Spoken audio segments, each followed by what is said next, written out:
क्या लग रहा है जिस तरीके से काफी चर्चाओं में वो बन गए राहुल गांधी फ्लैंक किसको लेकर? देखिए, मैं आपको एक बात बता दूं, महिला मंत्री स्मृति ईरानी को मणिपुर के अंदर निर्वस्त्र कर दी देश की बेटियां नजर नहीं आती हैं। महिला मंत्री स्मृति ईरानी को देश के अंदर बेटियों के साथ हो रहे बलात्कार, रेप जैसी घटनाएं नजर नहीं आती हैं। लेकिन स्मृति ईरानी को ये नजर आ जाता है कि राहुल गांधी क्या करते हैं, राहुल गांधी फ्लैंक किस दे रहे हैं, क्या कर रहे हैं, क्या नहीं कर रहे हैं। राहुल गांधी की बहन प्रियंका गांधी नमाज पढ़ रही है, ये तक उनको नजर आ जाता है। स्मृति ईरानी सिर्फ एक ही काम करती है, झूठ बोलने का। जिस तरीके से स्मृति ईरानी ने पहले झूठ बोला कि प्रियंका गांधी नमाज पढ़ रही थी, उन्होंने उनको नमाज पढ़ते हुए देखा, कैसे देख लिया?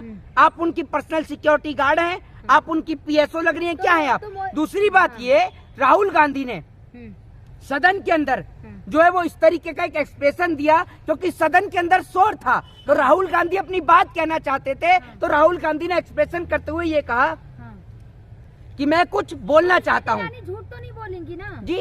स्मृति ईरानी महिला बाल विकास मंत्री झूठ तो नहीं बोलेंगी? स्मृति ईरानी का काम ही झूठ बोलने का, वरना आप दिखा दीजिए प्रियंका गांधी ने कब नमाज पढ़ी, बताइए ना आप मुझे, कब पढ़ी?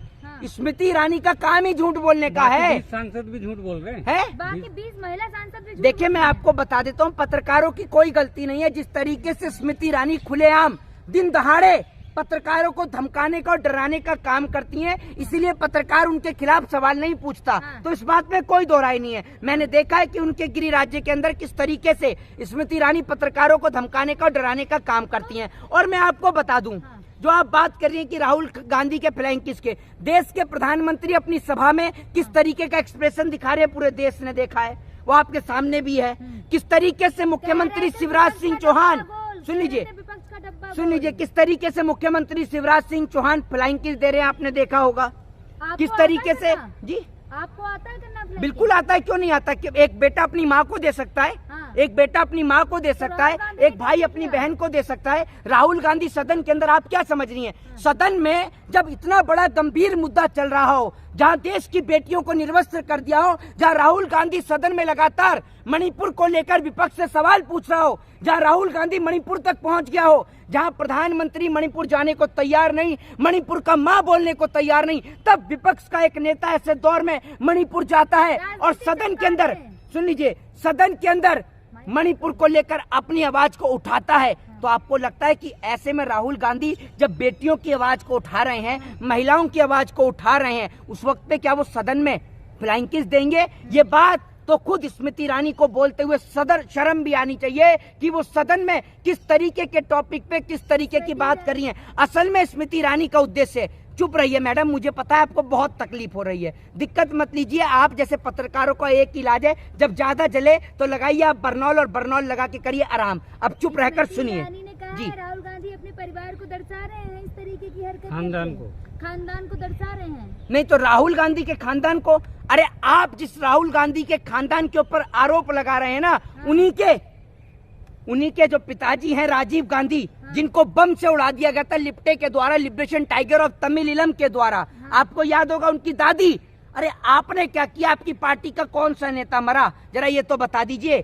एक दौर ऐसा था जिस दौर के अंदर देश के प्रधानमंत्री फटी धोती पहनकर चला करते थे, और वो दौर ऐसा था कि जब उनसे पूछा गया लाल बहादुर शास्त्री से, तो शास्त्री जी जवाब देते हैं कि जब इस देश का किसान पर अच्छी धोती होगी तब मैं महंगी धोती खरीदूंगा, अभी मेरे को कोई जरूरत नहीं है। वो दौर था, एक दौर था 1979 का, जब मौजूदा उस दौर के प्रधानमंत्री चौधरी चरण सिंह एक किसान का भेष धारण करके वह थाने में एफआईआर लिखवाने के लिए जाते हैं और बोलते हैं कि मेरी गाय खो गई है, उसकी रिपोर्ट लिख लो। तो उनसे पुलिस अधिकारी जो है वो रिश्वत मांगने का काम करता है, जिस रिश्वत के चलते, कहानी ना सुनाए, मुद्दे पर आए आप। हाँ बताइए क्या मुद्दा है? अब देखिए ना, मोदी जी विपक्ष में बोल रहे थे पार्लियामेंट में, विपक्ष को साइन नहीं हुआ, उठ के बाइकआउट करके चले। अरे देश के प्रधानमंत्री जी क्या बोलते हैं, जरा मुझे बताइए। पार्लियामेंट में जिस तरीके से, अरे सुन लीजिए, प्रधानमंत्री की अगर पोल हमने खोलनी शुरू करी ना तो आपको भी समझ में आ जाएगा। जिस तरीके से देश के प्रधानमंत्री जी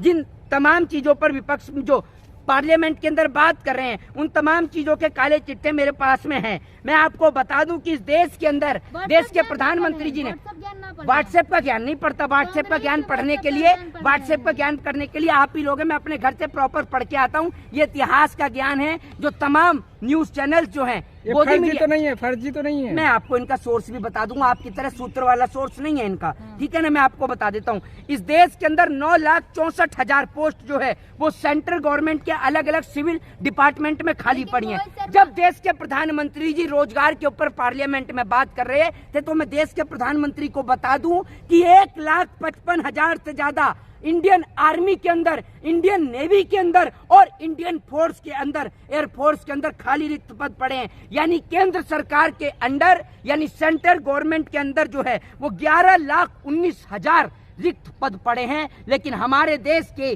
सरकार उन पदों पर देश के नौजवानों की भर्ती करने का काम नहीं कर रही है। और जब देश के नौजवान रोजगार की बात करते हैं तो रोजगार मेले की बात की जाती है। एक साल के अंदर 1 लाख से भी कम रोजगार मेले के अंदर देश के नौजवानों को रोजगार दिया गया है। देश के अंदर पेपर लीक ही होते रहते हैं और कुछ इस देश में होता ही नहीं है। और देश की बात, मुद्दे की बात बता रहा हूँ, देश के प्रधानमंत्री सदन के अंदर खड़े होकर एक चीज की बात करते हैं और बड़ी तेजी के साथ, जोर शोर के साथ देश के प्रधानमंत्री जी जो है वो बोलने का काम करते हैं। और देश के प्रधानमंत्री बोलते हैं मेक इन इंडिया के कॉन्सेप्ट से देश की मौजूदा सरकारों को दिक्कत हो रही है। इनको देश के प्रधानमंत्री जी वोकल फॉर लोकल की बात करते हैं। मैं आपको बता दूं कि जो देश के प्रधानमंत्री मेक इन इंडिया की बात करते हैं और विश्वास विदेश पे करते हैं, उस प्रधानमंत्री की आज मैं पोल खोल देता हूं। नई पार्लियामेंट के लिए मैं आपको बता दूं कि 20,000 किलो ऊन जो है वो कारपेट बनाने के लिए, पार्लियामेंट के लिए बता रहा हूं मैं आपको, पार्लियामेंट में बता रहा हूँ। ये झूठ देश के प्रधानमंत्री ने पार्लियामेंट में बोला है, ये झूठ देश के प्रधान, ये जवाब नहीं है। सोच कर देखिए इस देश के पत्रकार अपना स्तर कितना नीचे स्तर तक गिरा चुके हैं। और मैं आपको बता दूं, सुन लीजिए, और आपको दिखाऊं इन पत्रकारों का लेवल, और दिखाऊं नीचे का लेवल, अब दिखा देता हूँ। देश का कौन सा स्तंभ है पत्रकारिता? की बात चल रही थी, मुद्दे की दूंगा जवाब, मैं दूंगा, नहीं है तो मैं जवाब दूंगा, आपका जवाब दूंगा। जरा बताइए पत्रकारिता का कौन सा स्तंभ है? जवाब देना, कौन सा स्तंभ है बताइए। है 4 स्तंभ कौन कौन से, जरा नाम बताइए यहाँ खड़ी होकर, बताइए, है मत करिए। अरे मैं अभी आपको जवाब दूंगा। आज से मोहित शर्मा बोलना छोड़ देगा अगर ये पत्रकार, गोदी मीडिया का दलाल पत्रकार अगर मुझे ये बता दे कि देश के 4 स्तंभ कौन से हैं। इन्होंने इस देश में महंगाई, बेरोजगारी, शिक्षा, अशिक्षिता, महंगाई, महिलाओं का मुद्दा सब गायब कर दिया। ये दलाल पत्रकार, 2 कौड़ी के पत्रकार जिन्हें ये नहीं पता कि देश के 4 स्तंभ कौन से हैं। राहुल गांधी ने, सुन लीजिए, पार्लियामेंट के अंदर उन्होंने ऐसे करके एक्सप्रेशन किया था, ये देख लीजिए। और फ्लाइंग किस ऐसे होती है, देख रहे हैं? राहुल गांधी ने ऐसे कर ऐसे बोला था कि मैं अपनी बात को रखना चाहता हूं। और अब 2 टके के गोदी मीडिया वाले जरा ये बता दें कि देश के 4 स्तंभ कौन से हैं। नहीं पता आपको?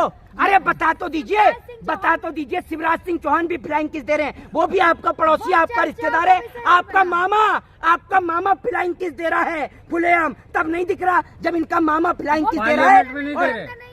सुन तो लो, इनका मामा रैली में फ्लाइंग किस दे रहा है तो इन्हें दिक्कत नहीं है। इनका चाचा विधानसभा में पॉर्न वीडियो देख रहा है तो इन्हें दिक्कत नहीं है। इनके चाचा का लौंडा वो स्टेडियम में बैठ के एक्सप्रेशन दे रहा है तो इनको दिक्कत नहीं है। और इनका फुफेरा फूफा जिस तरीके से रैली के अंदर यूं करके कर रहा है तो इनको दिक्कत नहीं है। इनका पूरा गोदी मीडिया का परिवार यही काम कर रहा है। हाँ, एक गाना आपने सुना होगा, एक आपने गाना सुना होगा कि तेरी मम्मी, तेरे मामा, तेरी जामनगर वाली नानी, तो उसमें एक चीज ऐड कर दो, सबके सब चोर हैं, ये सबके सब चोर हैं। यही है इस देश की कहानी कि इस देश कहानी। जवाब क्या है? जवाब यही है कि राहुल गांधी सदन में शोर मच रहा था तो अपनी बात को कहना चाहते थे, इसीलिए राहुल गांधी ने ये एक्सप्रेशन। स्मृति ईरानी एक इतनी सभ्य महिला जो जनता के चुने हुए प्रतिनिधि है, मेंबर ऑफ पार्लियामेंट, वो झूठ थोड़ी ना बोलेंगी। राहुल गांधी को तो बराक ओबामा चुन के लाया है ना, उनको तो जनता ने नहीं चुना राहुल गांधी को, है ना। स्मृति ईरानी इकलौती चुन कर आई है। इतनी समझदार है स्मृति ईरानी, इतनी समझदार है कि एक का पति गायब कर दिया। बोलना ही नहीं चाहिए मुझे ये बात को। देश की महिला खुश है, देश की महिला स्मृति ईरानी से। अच्छा, देश की महिला खुश है? कैसे खुश है देश की महिला? मोहित शर्मा मुद्दे की बात करें, स्मृति ईरानी की बात चल रही थी तो वही करें। हाँ बताइए, स्मृति ईरानी की महिला जो जनता के चुने हुए प्रतिनिधि है, जनता उन्हें चुनकर लाई, मेंबर ऑफ। और किसी महिला को जनता ने नहीं चुना। वहाँ हेमा मालिनी भी बैठी थी, वहाँ हेमा मालिनी भी बैठी थी। इन गोदी मीडिया को कोई बताए, हेमा मालिनी ने मना किया, लेकिन उन्होंने मना तो किया, पेपर में तो साइन तो किया ना। अरे साइन के, अरे आपके सदन से ध्यान हटाने से कुछ नहीं होगा और आपके इस मुद्दे से कुछ होगा भी नहीं। जय हिंद, जय भारत।